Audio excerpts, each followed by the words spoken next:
A name that echoes through time, Sir Isaac Newton. His ideas changed the course of history, yet the man himself was a mystery. A genius, a recluse, a seeker of truth, and a man haunted by his own mind. His journey began in the most unlikely of places, a tiny village in England, where he was never meant to survive. Newton was born on Christmas Day, 1642, in Woolsthorpe Manor, Lincolnshire. He was a premature baby, so small that his family believed he wouldn't live through the night. He did, but fate had already marked him for an unusual life. His father, an illiterate farmer, died 3 months before his birth, and when Newton was just 3 years old, his mother remarried and left him behind. She moved to a nearby village with her new husband, leaving Isaac in the care of his grandparents. That wound never healed. Years later, in a secret list of his sins, he wrote of a childhood outburst where he threatened to burn his mother and stepfather's house down, with them inside. Newton was not like the other children. He rarely played. He rarely laughed. While others formed friendships, he was drawn to machines, gears, and the unseen forces that moved them. He built sundials and windmills with a precision that baffled adults. At the age of 12, he left home to attend the King's School in Grantham. Even there, he was an outsider. While other boys engaged in games, Newton spent hours constructing intricate models of carts and water wheels. His mother, now widowed again, had different plans for him. She pulled him out of school, hoping he would take over the family farm. Newton despised the idea.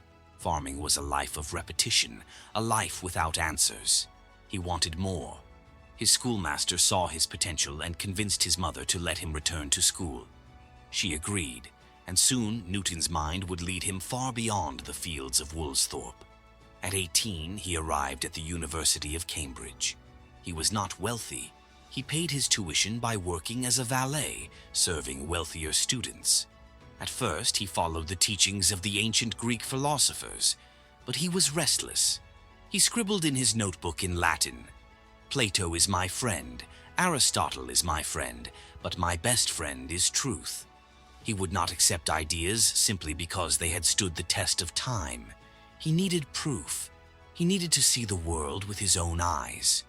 But what he couldn't have known was that the world was about to change forever.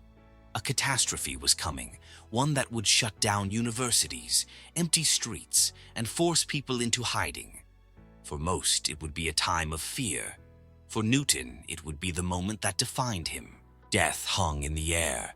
The Great Plague of London was sweeping across England, claiming thousands of lives. Streets were deserted. Houses were boarded up. Fear turned cities into ghost towns. Cambridge University shut its doors, sending students home to escape the invisible killer. For Newton, this wasn't an interruption. It was an opportunity. He returned to his childhood home at Woolsthorpe Manor, isolating himself from the world. But in that solitude, his mind ignited. Over the next 2 years, he would reshape humanity's understanding of reality. The first breakthrough came from a simple experiment, one that would shatter centuries of belief. At the time, people thought light was pure, uniform, and colorless. Aristotle had taught that colors were mere variations of black and white. Newton wasn't convinced. He darkened his room, cutting a small hole in the window, allowing a thin beam of sunlight to enter. Holding a glass prism in its path, he watched as the light split into a vivid spectrum: red, orange, yellow, green, blue, indigo, and violet. The truth was clear. White light wasn't pure. It was a combination of all colors, bent and separated by the glass. Newton had just uncovered the nature of light itself, but his experiments didn't stop there. He needed to test the limits of human perception, even if it meant putting himself at risk. One day, he took a sewing needle, long and thin, and pressed it into his own eye socket, carefully adjusting the pressure to distort his vision. Colors shifted, shapes changed. His own mind had become the laboratory. It was dangerous, even reckless, but it proved something extraordinary. Vision wasn't just about the eyes, it was about the brain interpreting light. While the world outside was crumbling, Newton's mind was building something revolutionary. His next question was even bigger. What force governed the movement of everything around him, from the smallest stone to the stars in the heavens? The answer would come from an ordinary moment, beneath an ordinary tree. A falling apple, a force invisible but ever-present. Gravity. But Newton wasn't just thinking about apples. He was thinking about the moon, the planets, the entire universe. Could the same force pulling an apple to the ground also be the reason the moon orbits the Earth? The idea was staggering. If true, it meant that the heavens and the Earth were not separate realms. They were bound by the same laws. To prove it, Newton needed a new kind of mathematics, one that could describe motion, acceleration, and forces in a precise, systematic way. So he invented it. Calculus, a language powerful enough to calculate the movement of planets and the curves of waves. The world had been paused by the plague, but Newton had just set the course for modern science. 2 years later, the epidemic faded. Cambridge reopened its doors and Newton returned, not as an ordinary student, but as a scholar with ideas that would challenge everything. What he didn't know was that the world wasn't quite ready for him. The fight for recognition would soon begin, and it would not be won without a war. By the dawn of the 18th century, Newton had reached the height of his power. He had crushed his rivals, secured his place in history, and become president of the Royal Society.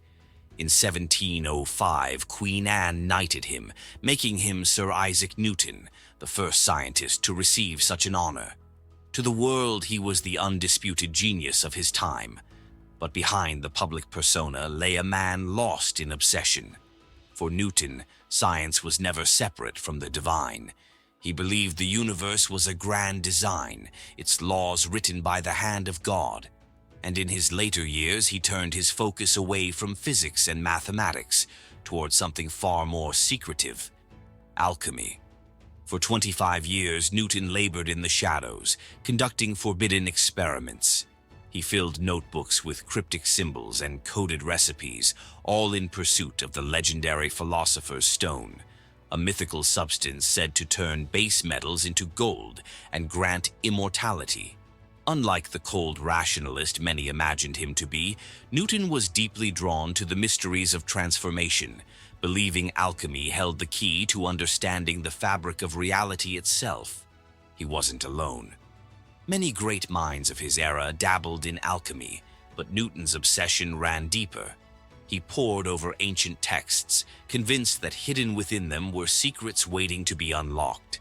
His notes contained descriptions of an elixir of life, strange experiments with mercury, and attempts to decipher the true structure of the universe. But the pursuit came at a cost. Long exposure to mercury, a common ingredient in alchemical experiments, may have poisoned him. When scientists later examined a lock of Newton's hair, they found dangerously high levels of the toxic metal. Some believe this could explain his sudden mental breakdown in 1693, a period of paranoia, hallucinations, and deep depression. He accused his closest friends of conspiring against him. He wrote frantic letters filled with delusions of betrayal. The genius who once bent the universe to his will was unraveling. Though he recovered, Newton never returned to academia. Instead, he took a position as Master of the Royal Mint in London, overseeing the production of England's currency. Ever the perfectionist, he revolutionized the way coins were made, cracking down on counterfeiters with ruthless efficiency. Some of the criminals he pursued ended up on the gallows, victims of Newton's relentless precision. But even in his final years, his mind remained restless. Newton wasn't just a scientist or an alchemist, he was a prophet. He devoted more of his writings to theology than to physics, believing that by studying the Bible, he could decode the future. He became obsessed with biblical prophecies, convinced he had uncovered the secret timeline of the apocalypse. His conclusion? The world as we know it would end in the year 2060. He kept these revelations hidden from the public, fearing they would overshadow his scientific work. It wasn't until 1936, over 200 years after his death, that his religious manuscripts were unearthed and auctioned off. They contained 7,500 pages in his own handwriting, filled with interpretations of scripture, calculations of divine events, and predictions of the end times.